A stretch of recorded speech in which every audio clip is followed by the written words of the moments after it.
All right, so we're diving into AI and energy, and you're right, it's a lot to unpack. It really is. You've sent over a ton of articles and research and even some of your own notes. Yeah. So let's get right to it. Okay. This whole idea of AI as a climate hero, is there anything to that, or is it just hype?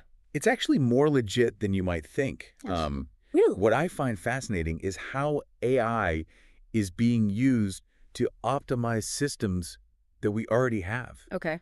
Like, did you know AI could potentially reduce greenhouse gas emissions by about 4%? 4% across the board. Yeah, That's huge, especially when you think about global energy consumption. it is. How does that even work? Is it all about fancy new tech? Not necessarily. Like take smart grids, for example. Okay. Companies like AutoGrid are using AI to analyze energy consumption patterns in real time. Wow. And this lets them make really precise adjustments to the electricity that's flowing from power plants to homes and businesses. So no more wasted energy. Yeah, just pure optimized flow. So it's like having a super efficient conductor directing an orchestra of electrons, making sure everyone hits their cues at the right time. Exactly. I like that. And this concept of optimization, it even extends to buildings as well. Really? And we're talking about AI systems that learn how your office building uses energy, Huh. from the heating and cooling to the lighting, and then it makes these tiny adjustments throughout the day to minimize waste. That's really cool. But what about renewables like solar and wind?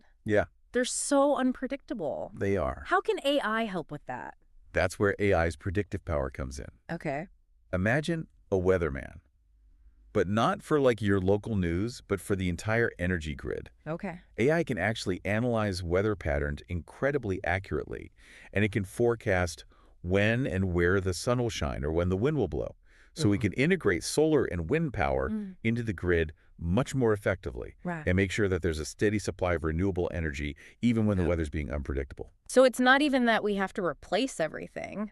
Right. It's that we can use what we have and make it work smarter. Exactly. That's a great way to put it. Okay, sir. But AI's role in the energy sector goes beyond just efficiency. Okay. It's also reshaping geopolitics. Okay, this is where it gets really interesting. You had a couple of notes about this. Yeah. Something about AI and energy politics. Yeah, so think about it like this: energy resources are like pieces on a chessboard. Okay. And AI is giving countries the ability to play that game with almost superhuman foresight. So it's like AI is giving these countries a crystal ball In a way, yeah. to see the future of energy. AI can analyze these massive amounts of data Okay. from global energy consumption patterns to economic indicators to political events, even social media trends. Wow. And this allows countries to kind of game out future scenarios and then strategize accordingly. Can you give me an example? How does that actually play out in the real world? Sure. Let's say a country discovers a massive new oil reserve. AI can actually help them figure out how to leverage that discovery. Okay. Should they increase production? Should they export more? Should they use it domestically and reduce their reliance on foreign oil? Interesting.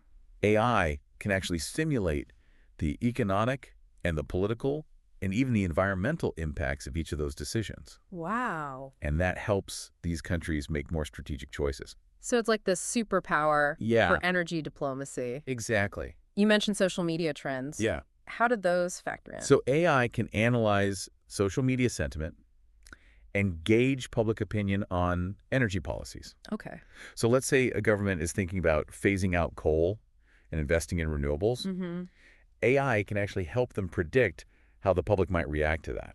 Wow. So they can kind of fine-tune their message and anticipate any potential backlash or support. So AI is analyzing what people are saying on Twitter It sounds to crazy. figure out if an energy policy is going to work. It's the reality. That's both impressive and a little scary, don't you think? It is a tool, and like any tool can be used for good or for ill.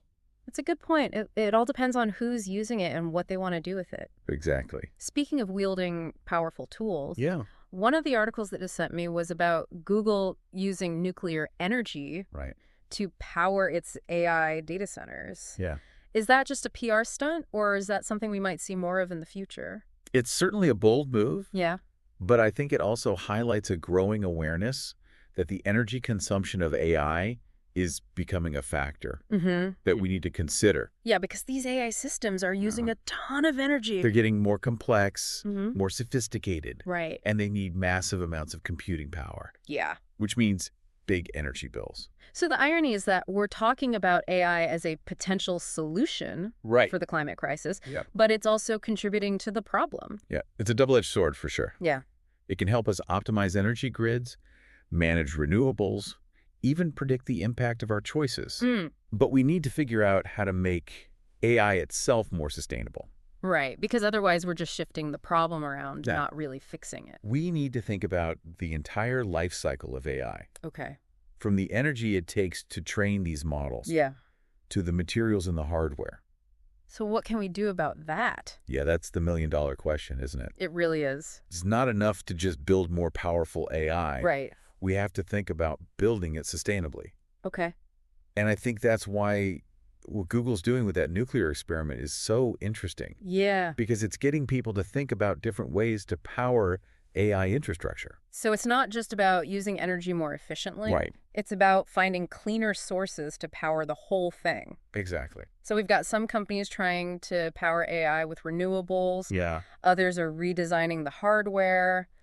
It feels like we're at a real crossroads here. Yeah, I think that's a good way to put it. One path leads to, all this progress, but with a big environmental cost. Right. The other path is trying to make it sustainable from the beginning. And that's what makes this such a crucial moment, Yeah. because the decisions that we make now Yeah. about AI Mm-hmm. and how we develop it and use it Right. are going to have a huge impact on the planet down the road. Absolutely. It's a lot to think about. We've gone from AI that can optimize energy grids to AI that could be predicting global politics. Wow, it's mind-blowing. And now we're talking about how it's changing the way we even power our technology. It's crazy. So any final thoughts for our listeners out there as they try to wrap their heads around all of this? Well, here's something I think is worth considering. Okay. If AI can show us what our energy choices are going to lead to, like more and more accurately, Yeah. is it going to push us to make more sustainable choices? That's the hope, right? Yeah. Yeah. Or will things like geopolitics and economics win out over the environment? Right. Good question. That's the big unknown. But I think one thing's for sure, AI is going to be a major player in shaping the future of energy. It's exciting and a little bit scary at the same time. Yeah, for sure. Well, this has been a fascinating deep dive. It has. Thank you so much for breaking it all down for us. Happy to be here. That's it for this deep dive into AI and energy. Until next time, stay curious.